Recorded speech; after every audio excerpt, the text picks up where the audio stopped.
Bienvenidos a la tertulia de amigos en esta mañana, bienvenidos a este espacio donde vamos a estar hablando de noticias que tienen que ver con Israel. ¿Y por qué Israel? En el día de ayer con Ramón Udillos estuvimos recordando un concepto que es muy importante y es que Israel es el reloj de Dios. ¿Qué significa?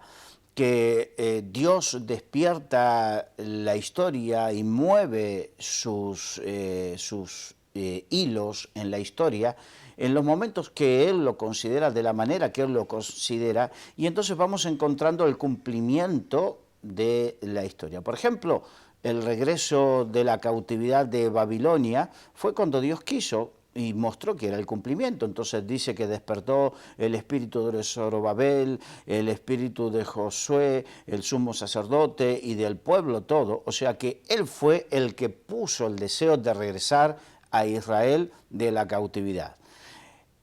De la misma manera nos está mostrando que a partir del siglo XIX, el siglo XX y lo que vamos al siglo XXI, Dios está despertando el deseo de regresar, el aliyá para regresar a Israel de su pueblo, y tiene que ver con los tiempos proféticos. Tiene que ver con lo que se llama la semana 70 de Daniel, la última semana.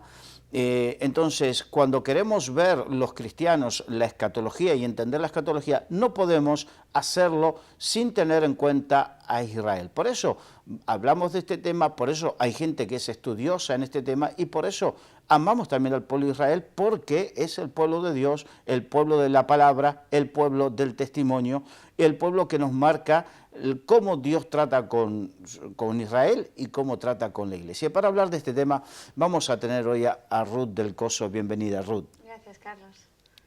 Bueno, toda esta introducción para poder hablar de Israel y precisamente todo lo que tiene que ver en el día de ayer y hubo declaraciones del primer ministro israelí Benjamin Netanyahu donde invitaba en forma masiva desde Europa a ir a Israel, a los judíos a regresar a Israel en forma masiva, ¿no?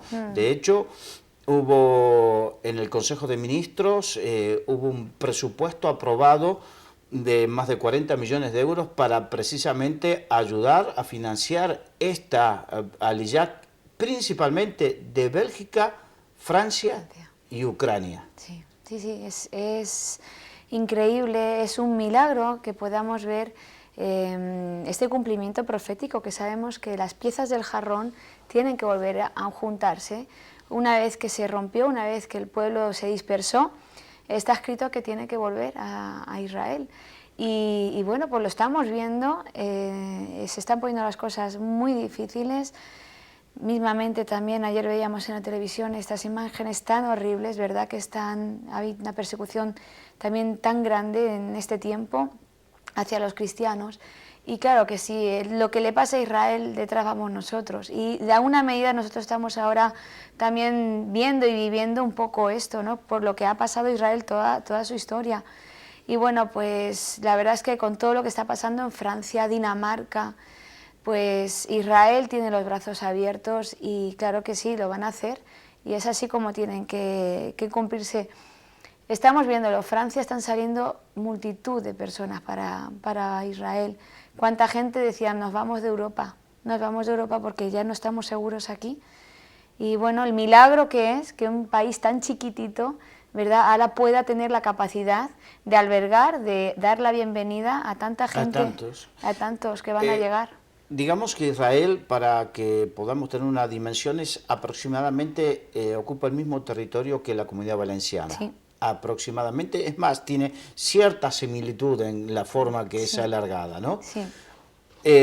Y tiene más de 6 millones, casi 7 millones de habitantes en estos momentos. Y se espera que pueda, si se hace la aliyá de todos los judíos europeos, que más que duplique precisamente la población. Y entonces, ¿cómo se espera? Se espera un gran milagro porque se necesita una gran infraestructura, desde lo más básico como alimento y agua, Claro. y vivienda, ¿no? Pero se espera que tenga que ocurrir un gran milagro. Tiene que pasar algo para que puedan también ampliar sus tiendas, ¿verdad? Pero la verdad es que el gobierno israelí, a todo aquel que va y que ya se queda, les da un año de ayuda, les provee la casa, les provee el trabajo, les provee también una manutención mensual durante un año, y luego tienen ese tiempo ya para incorporarse, para la gente que no sabe hebreo, porque serán judíos, pero hay mucha gente pues que tiene que ponerse al día, pues también pueden dar clases, les incorporan en todo, en los colegios, en los trabajos, y a partir del año ya es cuando ellos tienen que empezar a arrancar y empezar a incorporarse por sí mismos. Pero la capacidad del gobierno israelí, están acostumbrados a volver a remontar, a volver a ampliar, a reforzarse, y lo van a hacer. Y esto no es nada, porque ahora están viniendo de Europa, pero llegará el día en que también vengan de América. Y recordemos también, hasta en China hay judíos chinos. Sí. Eso, hace unos años cuando descubrí esto dije, pero increíble. Sí. Pero hay judíos chinos. Sí, hay chinos, les ves con sus torás, y a mí me impactó también muchísimo unas imágenes acerca del proyecto Exodus, que el Exodus es un ministerio precioso en el que se ayuda a todos los judíos de las diferentes partes del mundo a volver a hacer aliyá, y era increíble verles cómo reunían a los etíopes. Todos estos años atrás ha venido una gran cantidad de África, y les veías en sus poblados, en sus casas, en sus tiendas, pero agarrados a la Torá, agarrados a las Escrituras, y eso no se ha pasado. O sea, cómo eso ha prevalecido allá donde estén, y en sitios tan abandonados, bueno, que no te puedes imaginar que estén allí, y ellos están agarrados a su Torá, y cómo veían el avión y decían, ahí no nos metemos. Claro, con un miedo de ir meterse en un bicho así de grande, y decirles, su rabino, que tenían rabino, decía, en alas de águila volveréis. Dice, estas son las águilas. Y todos para adentro. ¿Sí? Y estas son las águilas de las que habla la Escritura. Claro, estamos hablando de pueblos que, hablaste de Etiopía, Sí. pueblos africanos, Sí. que son judíos. Bueno, tendremos que entrar, ¿no? Que son descendientes, muchos dicen, de la Sí. reina de Saba, y Ya. bueno, pero lo importante es que ellos tenían su fe hebrea, sus tradiciones, todo lo que tiene que ver con la liturgia, pero seguían siendo africanos, o sea, con un nivel cultural, con un nivel social, con un nivel económico africano. Por lo tanto, cuando veían el avión, es como las películas de Tarzán, cuando veníamos Pájaro de Hierro, ¿no? Claro, claro. No quiero ser peyorativo, pero No. para que comprendamos y entendamos lo que significó que el rabino dijo, estas son las águilas. Aquí es donde están las Escrituras. Claro, cómo se describe un avión también, Claro. ¿no? Pues tenía que ser pues un ave, algo grande con alas, y entonces él les dijo, estas son, esto es lo que está aquí escrito. Incluso se cumplió que dieron a luz varias mujeres en el avión, que también dice, y daréis a luz, y se cumplió todo. Y cuando les ves bajar ya en Israel, cuando les ves llorar, cuando ellos saben las profecías, y saben que esa es su tierra. Ahora, el tiempo de Dios para cada uno está escrito también. Y es lo que estamos viendo hoy en día. Ahora le toca el tiempo a Europa. Bien. Tenemos que reconocer que en estos días las noticias son tremendas. De hecho, Netanyahu habló de 3 países específicamente: Francia, donde permanentemente está habiendo ultrajes, tanto en sinagogas como en cementerios. De hecho, 250 tumbas este fin de semana fueron ultrajadas en Francia, tumbas de cementerios judíos. Entonces estamos viendo entre el recrudecimiento de dos extremos, el Islam, y por otro lado la extrema derecha nazi, y que Francia fue siempre un semillero, y por otro lado Bélgica, que en Bélgica es el gran semillero del islamismo radical. De hecho, se espera que Bélgica para el 2020 tenga mayoría musulmana. Sí. Entonces, y el otro lado, por otro lado, Ucrania, que en estos momentos está teniendo una guerra interna entre los ucranianos y los separatistas prorrusos ayudados por Rusia, y obviamente los judíos están en medio de todo eso. Está claro, es algo que ellos están ahora, bueno, pues se está yendo en contra del pueblo de Dios, está habiendo otra persecución muy fuerte hacia el pueblo judío, y también incluso están ya habiendo noticias, es que son noticias a diario, incluso en Dinamarca, y vamos a ver, lamentablemente estamos en una situación muy grave. Francia también abrió las puertas en su momento, y bueno, está claro que al que te persigue te perseguiré, maldeciré, y al que te bendiga bendeciré. ¿Cuántos países hemos visto que han dado la espalda a Israel? Y al poco tiempo, a nivel gubernamental, presidencial también... recordemos un presidente latinoamericano que se atrevió a maldecir de lo profundo de sus entrañas a Israel, y precisamente al par de años, o a los 3, 4 años, murió de un problema en sus entrañas. Sí, fue tremendo verlo tan claro, verlo tan rápido también, y es que es así, no se puede... el mundo va en contra, y eso está claro, y nosotros como pueblo de Dios también desde este lado tenemos que estar percibidos, y bueno, no sé si estamos dándonos cuenta realmente de lo que está pasando. El Señor siempre avisa a su pueblo, y eso lo ha hecho siempre, incluso en época, antes de Hitler, antes de los nazis, el pueblo de Israel tuvo 3 avisos de que salieran, Entonces, pues el Señor está avisando ahora a su pueblo de que salga a tiempo. No sabemos cómo se van a poner, como tú dices, dentro de un tiempo. Bélgica mismo es tremendo. Hace un par de años mi familia y yo pudimos estar de paso por Bélgica, y de verdad que fue algo que nos impactó muchísimo, porque es que no nos atrevíamos ni a dejar las cosas en el coche, porque eran los barrios, las tiendas, las vestimentas, todo era árabe. Y yo no sabía, claro, hasta que estuvimos ahí, ¿verdad?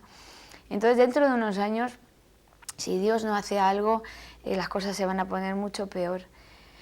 Claro, hay algunos que pueden decir, pero ¿y qué tiene de malo? No podemos ser exclusivistas, No. pero recordemos que el Islam significa sumisión, y que por más que hay algunos que proclamen un Islam moderado, en verdad lo que defiende y lo que va a prevalecer en un futuro es el Islam no moderado.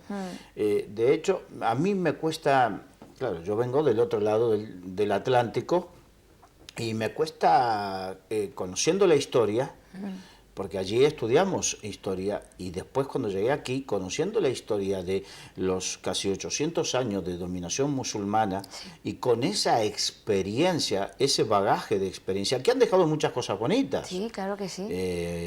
En la arquitectura, en la cultura, en medicina, la gastronomía, también. La medicina, en las ciencias, ha dejado muchas cosas bonitas, pero también fueron casi 8 siglos de dominación, de guerras, de dolor, de aflicción, de dominio, y que eso es lo que prevalece.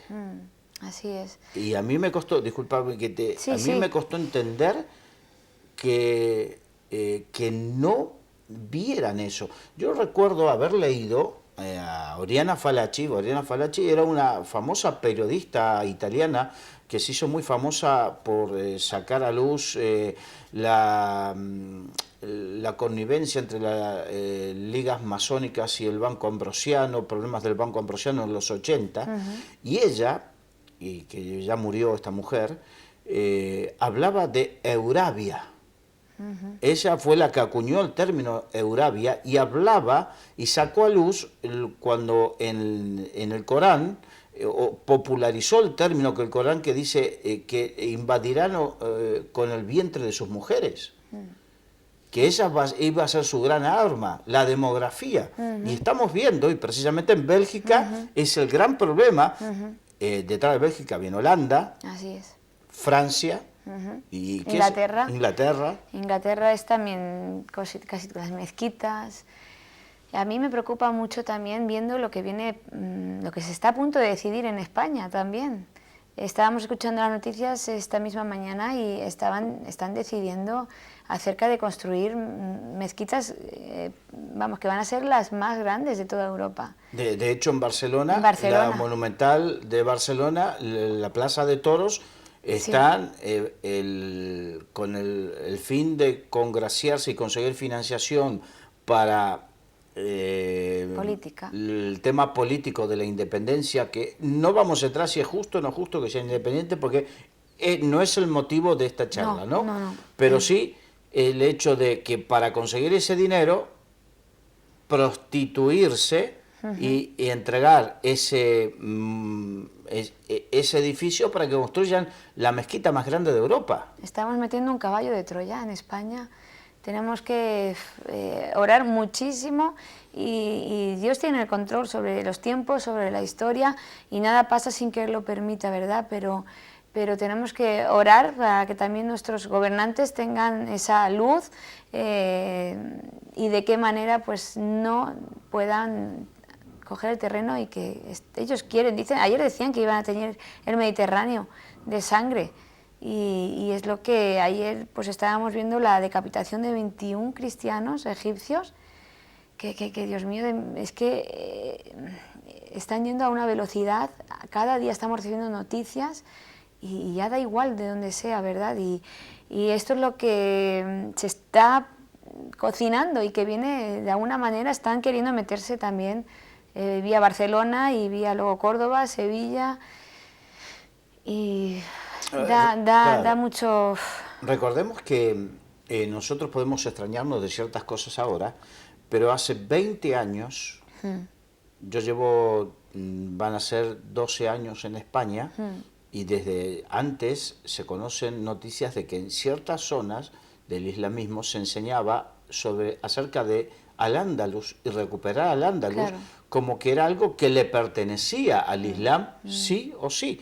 Estamos hablando de el problema que hay en estos momentos en la Catedral de la Mezquita en Córdoba, de que el Islam está reclamando, porque allí estuvieron, recordemos que primero fue una catedral católica, después cuando en la época de la dominación musulmana fue una mezquita y después se recuperó como catedral católica, que no voy a defender el hecho de que sea católico ni nada por el estilo, pero estamos viendo cuál es el pensamiento. Donde ellos pisaron, ellos reclaman como tal, y así reclaman al Andalus como tal.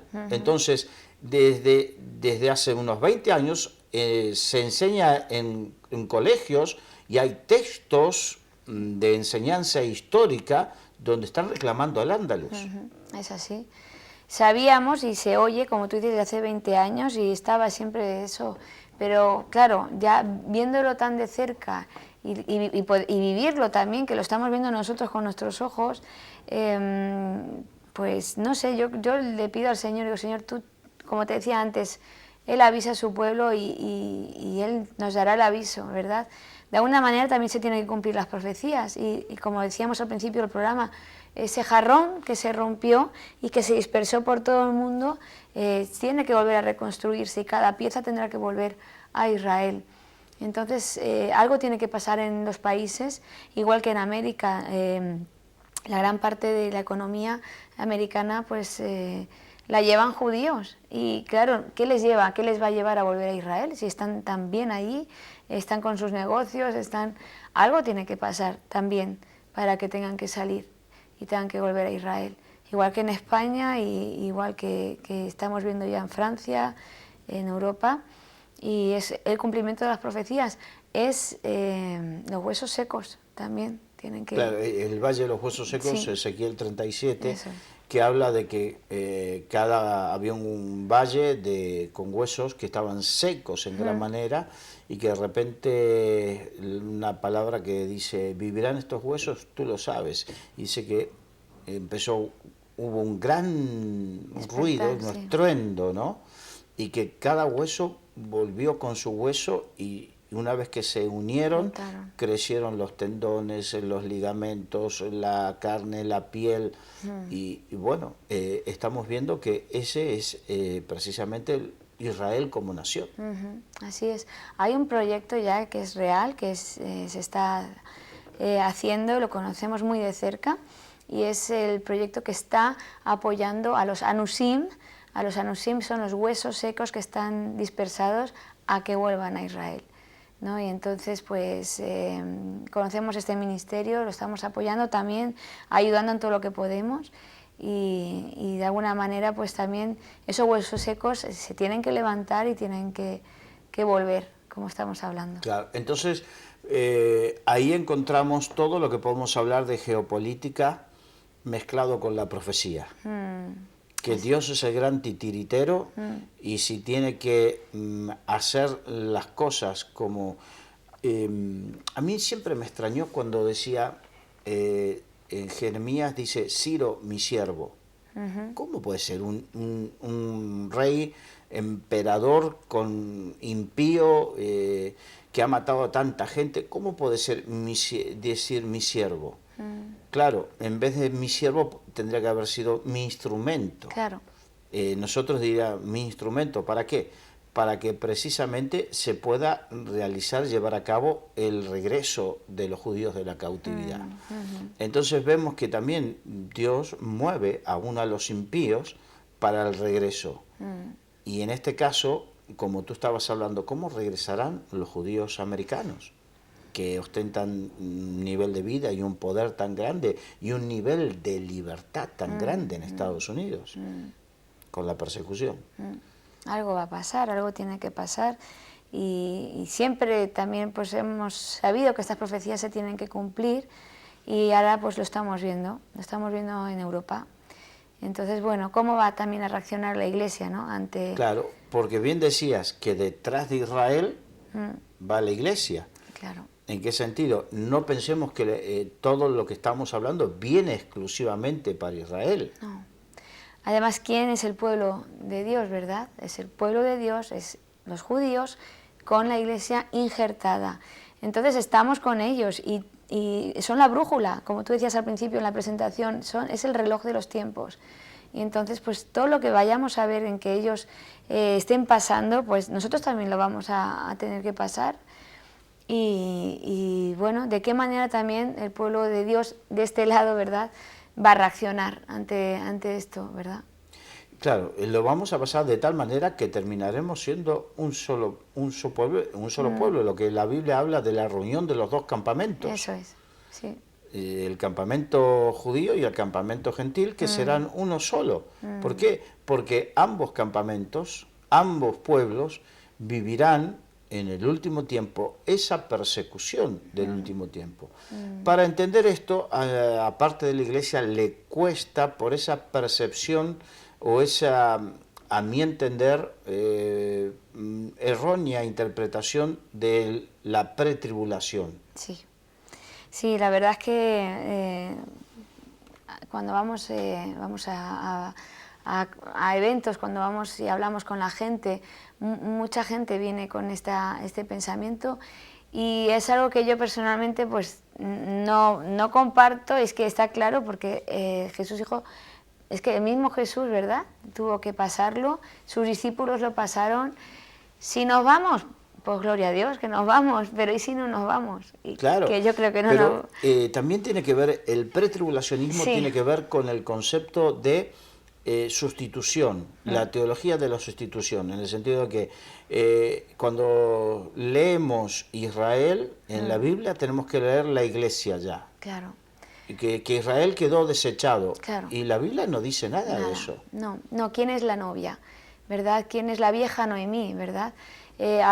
Siempre ha habido una interpretación muy fuerte, incluso, como tú dices, de restituir a la vieja Noemí por la joven, la guapa, y Romanos 11, ¿verdad?, es tan claro. Leyendo en diferentes Biblias, me gusta mucho comparar diferentes traducciones, poder ver lo que por una simple preposición cambia todo lo que es la interpretación y lo que tú estás leyendo. Entonces hay Biblias que, por ejemplo, yo siempre me voy a este versículo que dice que tú, siendo injertado entre las ramas. La gran mayoría de las Biblias, desde Reina Valera del 60, todas las principales, sobre todo en España que se defiende tanto, las del 60, viene con en lugar de. Ha sido injertado en lugar de las ramas. O sea, quitamos las viejas y nos ponemos nosotros, con todos los beneficios, con todos los privilegios, y ahora lo malo, lo que han pasado, eso lo han pasado el antiguo pueblo, ¿no? Me gustan mucho las Biblias y siempre me voy a ese versículo donde dice entre, claro. ¿verdad? Lo importante, yo no soy políglota, solamente conozco algo de inglés, me tocó vivir en Canadá, entonces aprender algo de inglés y aprendí que no podemos entender un idioma traduciéndolo palabra por palabra, sino que tenemos que traducir conceptos. Por eso, cuando se traducen conceptos del hebreo antiguo y del griego antiguo al español moderno, por eso hay algunos que interpretan un poquito más para allá, un poquito más para acá. Por eso es importante lo que tú decías, de en la medida de lo posible poder ir cotejando con diferentes traducciones para alcanzar un mejor conocimiento. De hecho, se están haciendo traducciones más nuevas, y tú que te dedicas a la librería sabes que se están haciendo traducciones más nuevas precisamente para solventar esos errores. A ver, que nadie interprete mal, no estamos diciendo que la Biblia no tiene errores, no, errores de traducción. O traducciones incompletas. Sí. Nada más que eso. Sí, ya pasando al griego se hizo pues muchísimas sustituciones, pues no sé si de alguna manera queriendo poner también su interpretación, pero eso es lo bonito de conocer el original, de conocer las escrituras y saber cuál es el propósito de Dios, especialmente cuando estamos hablando de Israel y del pueblo gentil, que estamos injertados y que juntos formamos la novia. El pueblo de Dios tiene un velo, el pueblo de Israel está esperando también su tiempo, aunque muchos el Señor les está quitando directamente esa ceguera hacia el Mesías y hacia el novio, ¿verdad? Claro, tú viajas casi prácticamente todos los años un par de veces a Israel, ¿no? Sí. De hecho, en estos días va a haber un viaje a Israel que, según me contaste, tú no vas en este viaje, pero después en junio creo que va a haber otro viaje. Sí. Y estás trabajando con la casa Tikkun Olam que Remar tiene allí en Jerusalén, y que permanentemente hay gente que va allí a aprender, a visitar, porque el turismo de Israel no es un turismo a la usanza del resto que conocemos. No. Es un turismo que tiene que ver en un alto porcentaje con el conocimiento bíblico. Sí, tú a Israel, aunque claro que sí, vas a disfrutar y vas a ver cosas preciosas a nivel pues de turismo, de como vas a otros países, pero sobre todo vas a Israel a conocer, a empaparte. Es un viaje agotador, porque la primera vez que vas pues tienes que visitar todo, tienes que entender muchísimas cosas y que te van a tener que luego volver tranquilamente a recapacitar y a digerir, ¿verdad? Porque ya no vuelves igual a Israel, ya no vas a leer la Biblia igual cuando vienes de Israel. Entonces pues tenemos el privilegio de hacer estos viajes cada 3 meses, cada 4 meses, estamos llevando grupos. Y aparte del viaje grande, por así decirlo, del mes de noviembre, con el Congreso de Palabra Profética. Sí, ese es un viaje precioso que aconsejamos, porque vas a estar aprovechando dos viajes en uno, no solamente el histórico y el bíblico, que también enseñamos, sino que luego los días en Jerusalén vas a estar participando de un congreso profético que te va a desarrollar y que te va a complementar mejor todas las enseñanzas que estás teniendo en esos días en el viaje. Ahora vamos a tener uno que ya está completo. Hemos pasado por varios momentos históricos en estos tiempos y no hemos dejado de ir a Israel. Muchos grupos se echan para atrás, los medios de comunicación están siempre en contra, siempre están diciendo pues los bombardeos, la inseguridad, y no es así. En el sitio más seguro que te vas a encontrar es en el pueblo de Israel, es en la tierra de Israel. ¿Por qué? Porque es un pueblo preparado, es un pueblo que está continuamente al día en cómo tiene que reaccionar ante cualquier ataque, y es lo que sientes cuando estás ahí, seguridad, te sientes en casa. Y bueno, pues este año estamos preparando en noviembre el 8º congreso y la verdad es que va a ser muy bueno. Además, siempre con la posibilidad de ir en cualquier época del año. Tenemos la casa, como tú decías, de Tikkun Olam.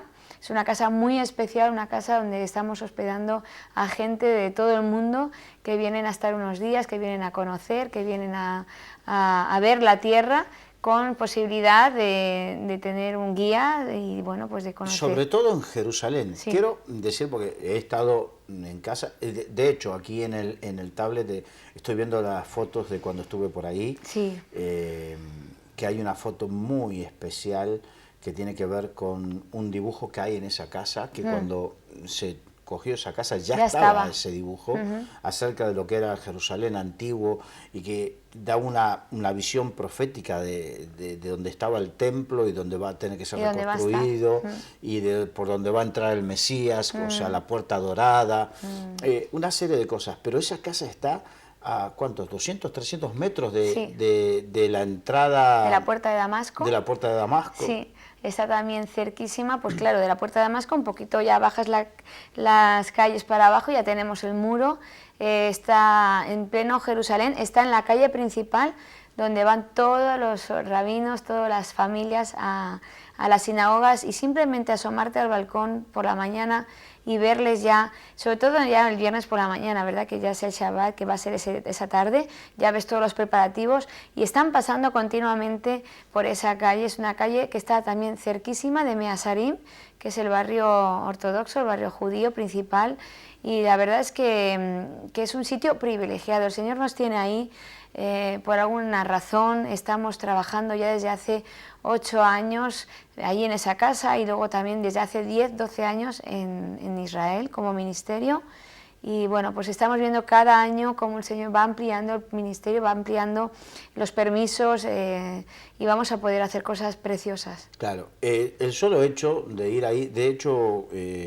hay gente que después de hacer el primer viaje grande, completo, se va a Tikkun Olam específicamente para después ir a conocer más sitios específicos de Jerusalén, porque Jerusalén, ya ir a Jerusalén, yo tengo un amigo que ahora mismo está en Jerusalén y que viene dentro de poco, y que me cuenta que cada vez que va, y se pasa periodos grandes, recorre sitios y conoce cosas nuevas y que tiene que ver con sitios donde transcurrió la historia bíblica. No es que conoció algo arquitectónico que... Y ahí se queda. Y ahí se queda, no. Donde se conoce la historia bíblica. Sí, sí, y es que ellos mismos siguen sacando cosas nuevas, las excavaciones, pues en cuanto empiezan en un sitio nuevo, pues vuelve a salir más historia. Y la verdad es que sí, que cada año que vamos, aunque vamos a los mismos sitios, aprendemos cosas nuevas, vemos y podemos enseñar a la gente, pues se amplía todo, ¿verdad? Y incluso el túnel de David es algo precioso que yo no conocía de cuando otros viajes, y cuando pudimos ir y pudimos meternos por esas... Por debajo de la muralla. Sí. Y conocer por dónde ellos fueron, por dónde escaparon también, es algo tremendo y estaba ahí. Y después ahí mismo, cuando se hace esa parte del viaje, hay algo que han preparado también, que es para pequeños grupos, porque ahí son grupos, no me acuerdo si era de 20, grupos de 20, entonces entran 20 con un guía que habla su idioma, en este caso precisamente el que entró con nosotros era un chico argentino que hablaba español perfectamente. Entonces nos sentaron en una parte, después de recorrer el túnel, nos sentaron en una parte donde había unas pequeñas gradas y había unas maquetas, una maqueta hecha de lo que era el Jerusalén y la muralla, precisamente en las distintas épocas, y que con unos sistemas iban subiendo y quitando murallas y construcciones mientras iba explicando las diferentes etapas de la historia. O sea que está todo preparado para que uno vaya entendiendo y conforme a la Biblia, porque recordemos que nuestro Antiguo Testamento es la Torá judía. Entonces, que ahí concordamos, no es que nos van a contar una historia, a ver si podemos decir una palabra, una milonga, Ya. que no vamos a entender y que no tiene que Una ver con fantasía nosotros. o una historia que se hayan, bueno, pues inventado. No, está todo escrito, está todo con un porqué. Cuando vas a Israel entiendes por qué en las Escrituras el Señor hizo eso en ese momento, por qué entró en burro, por qué por esa puerta, por qué en esa fiesta. Y lo que tú decías, cuando puedes ver lo que tú has estado leyendo toda tu vida, el por qué encaja todas las piezas. Y bueno, pues es precioso, es que por eso te decía que ya no vas a ver la Biblia igual, ni siquiera luego el Nuevo Testamento, que ellos no lo leen, ¿no? Ellos no lo leen, No. pero recordemos que Jesús era judío, tenía una cultura judía, le habló principalmente a los judíos, básicamente a los judíos, y aun cuando se relacionó con pueblos vecinos, eran pueblos que tenían cultura similar, porque pueblos semitas, pueblos del desierto, acostumbrados a culturas similares, que a nosotros nos cuesta entender algunas cosas hoy en día que sucedían en aquella época. Después, los discípulos, los apóstoles, las cartas paulinas, las cartas de Pedro, las cartas de Juan, todo también tiene que ver con el contexto donde fueron ellos se relacionaron. Así que es todo tan bonito. Yo fui hace 2 años y algo y sinceramente... Hay que volver. Hay que volver, sí. Se vuelve, a Israel se vuelve, aunque sea la primera vez, te da la sensación, claro, al leer la Biblia toda tu vida, o sea, es que la persona que no ama a Israel, que no le llama, pues algo falla, porque estamos leyendo su Tanaj, estamos leyendo su Torah, estamos leyendo el legado que nos dieron también, por gracia también, ¿verdad? Que pues el Señor nos dejó participar y tener pues las Escrituras. Entonces, ya de por sí, al leer la Biblia, al leer los Salmos, al leer la palabra, te tiene que brotar ese amor por Israel, y ya cuando entiendes que es también tu pueblo, que estamos injertados, que no va a pasar nada sin que esté escrito y que también depende nuestra historia con la de ellos, pues es increíble. Sí, cuántas cosas en común tenemos, ¿no? Independientemente de si hay alguno que tiene raíz judía, claro, o no tiene raíz judía, claro, pero al tener una fe, tenemos una fe común. Recordemos que aquí en Europa siempre se habló que tenemos una fe judeo-cristiana, o tenemos una, una cultura judeo-cristiana. ¿Por qué?